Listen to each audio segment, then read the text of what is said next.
오늘은 창세기 37장 말씀을 가지고 꿈이 어떻게 되나 보자 라고 하는 제목으로 묵상 나눔하도록 하겠습니다. 먼저 18절로 20절인데 20절 말씀을 봅니다. 그를 죽여 구덩이에 던지고 그 꿈이 어떻게 되는지를 우리가 볼 것이니라 라고 했습니다. 18절에서 20절 요셉이 가까이 오는 것을 보고 먼저 형들이 요셉을 알아보았습니다. 그리고 그를 죽이려고 음모를 꾸미면서 말해요. 꿈꾸는 자가 온다. 그를 죽여 구덩이에 던지고 악한 짐승이 그를 잡아먹었다고 말하면 그의 꿈이 어떻게 되는지를 우리가 볼 것이다 라는 거예요. 21절 형제들의 말을 듣고 장남인 르우벤은 형제들의 손에서 요셉을 구해내려고 생명은 해치지 말자고 제안을 합니다. 광야 구덩이에 요셉을 던져 놓자는 거예요. 이것은 나중에 몰래 요셉을 구출해서 아버지에게로 돌려보내려는 의도였습니다. 요셉이 도착하자 형들은 즉시 채색 옷을 강제로 벗긴 후에 그를 물이 없는 빈 구덩이에 던져 넣습니다. 본문이 우리에게 주는 교훈이 있는데 반대를 이겨내라는 것입니다. 요셉의 형들은 요셉이 그들을 찾아온 것을 보고 그를 죽이려고 했습니다. 아버지의 편애와 요셉의 꿈 이야기로 인해서 화가 났기 때문이에요. 그들은 요셉을 보고 꿈꾸는 자가 온다고 조롱하면서 만일 우리가 그를 죽여서 구덩이에 던지고 악한 짐승이 그를 잡아먹었다고 말하면 과연 그 꿈이 어떻게 이루어질 수 있겠느냐고 말했습니다. 만일 우리가 꿈을 꾼다면요, 그 꿈을 막아서는 사람들이 있다는 사실을 알아야 합니다. 그런데 이들은 먼 데 있는 사람들이 아니에요. 가장 가까운 사람들, 부모와 형제가 막아서고 선생님이 막아섭니다. 또한 우리가 꿈을 꾸는 순간부터 사람들은 우리를 조롱하려 들 것입니다. 내까짓게 과연 뭘 할 수 있겠느냐는 거예요. 꿈을 이루려면 사람들의 조롱과 반대를 넘어서야만 합니다. 다윗도 그러했습니다. 골리앗과 싸우러 나갈 때에 화를 내고 막아선 사람은 바로 그의 큰형 엘리압이었어요. 불가능하다, 안 된다, 못할 것이다 라고 하는 주변 사람들의 말에 결코 귀를 기울여서는 안 될 것입니다. 빌립보서 4장 13절 내게 능력 주시는 자 안에서 모든 것을 할 수 있느니라고 말한 사도 바울처럼 믿음으로 사람들의 반대를 이겨내고 꿈을 이루어 나가야 하는 거예요. 젊은 시절 월트 디즈니는 한 신문사에서 일을 했는데요. 편집장으로부터 상상력이 부족하고 독창적인 아이디어가 전혀 없다는 혹평을 듣고 해고를 당합니다. 그가 처음 사업을 시작했을 때에도 주변에서는요, 생쥐 캐릭터가 나오는 만화를 과연 누가 보겠느냐면서 비웃었습니다. 만약 디즈니가 편집장의 말에 굴복했다면 오늘의 미키마우스와 디즈니랜드는 존재하지 않았을 것입니다. 저 역시 마찬가지로 정말 많은 반대를 이겨내고 여기까지 왔습니다. 회사를 다닐 때 이제 와서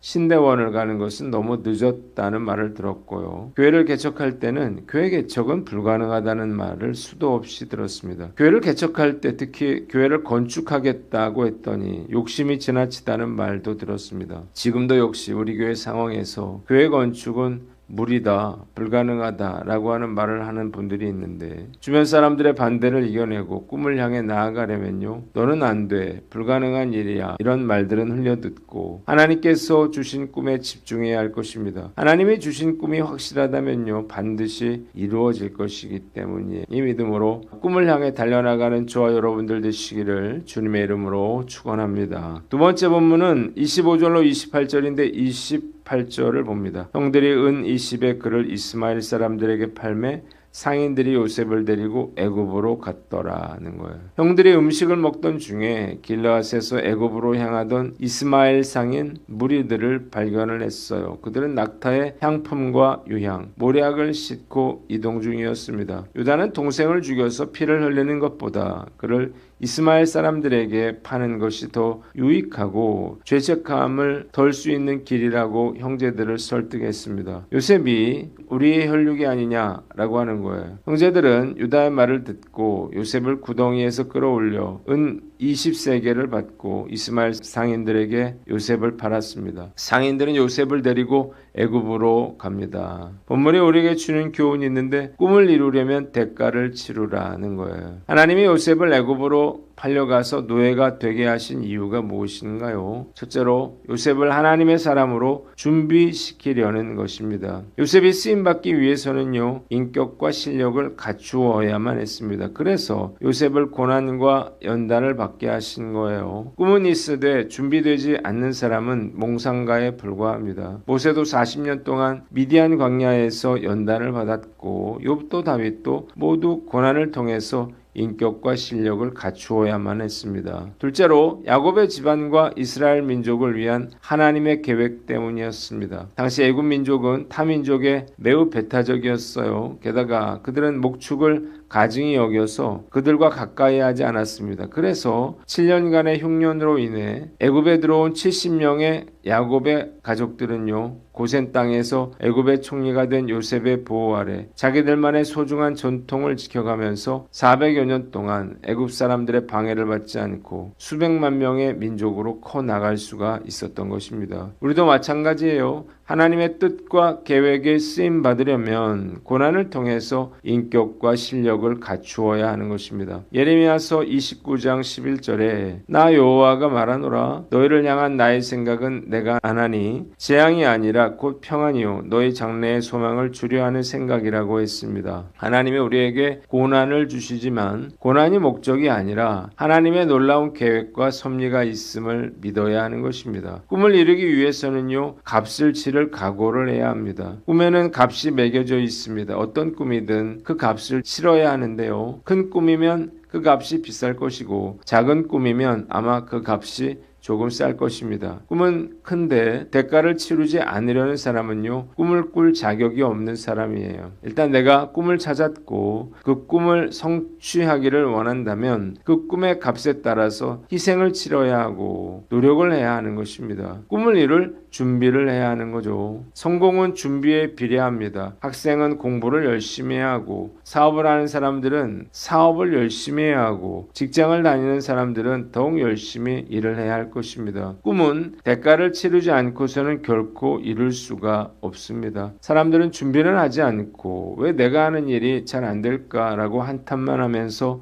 세월을 보냅니다. 매우 어리석은 사람들이에요. 꿈을 이루려면 하나님께 쓰임 받으려면 대가를 치러야만 합니다. 말씀을 통해 제 삶을 돌아봅니다. 지난 20년은 하나님께서 저를 연단하시는 과정이었다고 봅니다. 저는 20년 동안 고난을 통해서 말씀을 묵상하는 법을 배웠고요. 기도하는 법을 배웠으며 인내와 끈기와 포기하지 않는 불굴의 의지를 기를 수가 있었습니다. 지금 저는 영적인 부흥을 꿈꾸고 있는데요. 하나님께서 하나님의 방법으로 이루어 주실 줄 믿습니다. 이유 없는 고난이라 불평하거나 원망하지 않고 고난을 통해서 인격과 실력을 갖추는 기회로 삼아야 할 것입니다. 준비가 되면요, 꿈을 이룰 때가 반드시 찾아오는 것입니다. 이 믿음으로 하나님 나라와 영광을 위해서 귀하게 쓰임받는 저와 여러분들 되시기를 주님의 이름으로 축원합니다. 마지막으로 29절로 36절인데 32절을 봅니다. 그의 채색 옷을 보내어 아버지에게로 가지고 가서 아버지 아들의 옷인가 보소서 하매 그랬습니다. 루벤이 뒤늦게 구덩이로 돌아와 요셉이 사라진 것을 보고 옷을 찢으면서 한탄했습니다. 맏아들로서의 책임감과 두려움을 느꼈기 때문이죠. 그들은 수렴소를 죽여서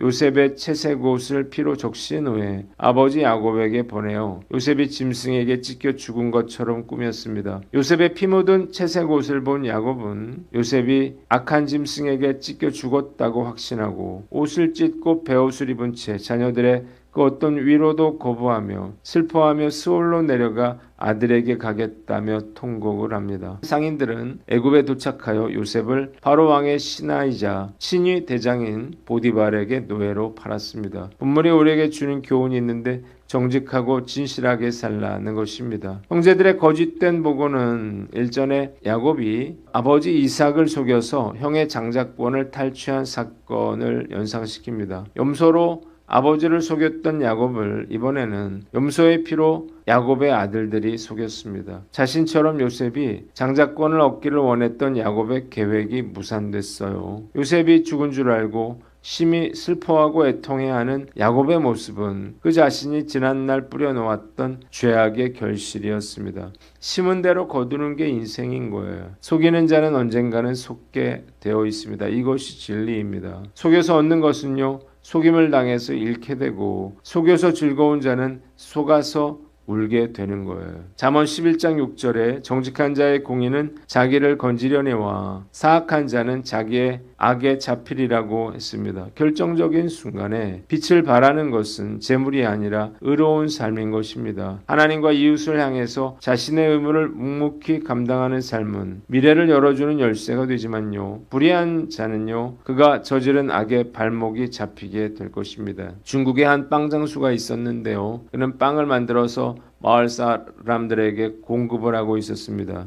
그에게는 매일 아침에 버터를 만들어 공급해주는 가난한 농부가 있었습니다. 그런데 하루는요, 납품되는 버터를 보니까 정량보다 조금 모자라 보이는 거예요. 그래서 며칠을 두고 납품된 버터를 저울로 일일이 달아보았는데 예측한 대로 정량에 미달이 됐습니다. 화가 난 빵장수는 버터를 납품하는 농부에게 변상할 것을 요구하며 법정에 고발을 해요. 이 재판을 맡은 재판관은 체포된 농부의 진술을 듣고 놀랐습니다. 버터를 공급했던 가난한 농부의 집에는요, 저울이 없어서 자기의 물건을 공급받는 빵장수가 만들어 놓은 1파운드짜리 빵의 무게에 맞춰서 버터를 자르고 포장해 납품했다는 거예요. 문제는 그 빵장수가 이익을 더 남기기 위해서 자신의 1파운드짜리 빵의 규격을 조금 줄이고 양을 속였던 거예요. 그것을 몰랐던 농부는 줄여서 만들어진 빵에 맞추어서 버터를 만들었고 결국 이런 일이 생긴 거죠. 하나님은 속이는 저울추를 싫어하시고 공평한 추를 기뻐하십니다. 절대로 다른 사람을 속이려 들지 말고 정직하게 살려고 노력을 해야 합니다. 그런데 안타깝게도 많은 크리스천들이 세상 사람들처럼 세상과 적당히 타협을 하고 불의한 방법을 써서라도 원하는 것을 얻으려고 합니다. 매우 어리석은 짓이죠. 그렇게 얻은 것은요, 언젠가 모두 잃어버리는 때가 오게 될 것입니다. 한국교회와 성도들이 점점 영향력을 잃어버리고 있는 이유가 바로 여기에 있어요. 정직하지 못하기 때문입니다. 교회가 정직함을 잃어버리면 결국 다 무너지고 말 것입니다. 하나님을 믿는 하나님의 자녀라면 정직하고 성실하게 살아야 합니다. 지금 내가 억울한 일을 당하고 있다면 혹시 과거의 나로 인해 억울해했던 누군가는 없었는지를 돌아보고 상대를 원망하기보다 내 삶을 정돈하고 회개하는 기회로 삼아야 할 것입니다. 사람은 속일 수 있어도 하나님은 속일 수가 없습니다. 만홀히 여김을 받지 않으시는 하나님 앞에서 살고 있다고 하는 코람데오의 마음으로 오늘 하루도 진실하게 살아가시는 저와 여러분들 되시기를 주님의 이름으로 축원합니다. 기도하겠습니다. 하나님 아버지, 반대를 이겨내고 대가를 치르며 정직하고 진실하게 살게 하여 주시옵소서.